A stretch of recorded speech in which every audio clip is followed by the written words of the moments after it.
importante puisque c'est le résultat d'un travail qui a été mené par les militants de mon syndicat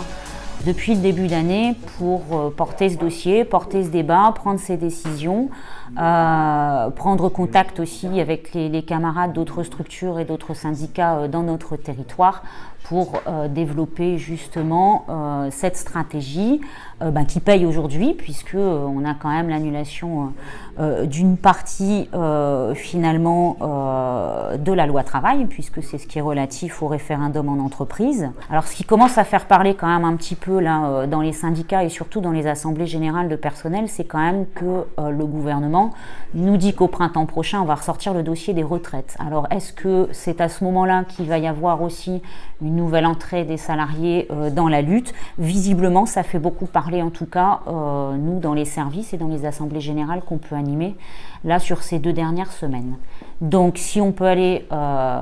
jusqu'au mois de mars, rentrer dans un grand mouvement qui fasse reculer le gouvernement non seulement sur les retraites mais aussi pour l'abrogation donc, de ces 2 lois travail, El Khomri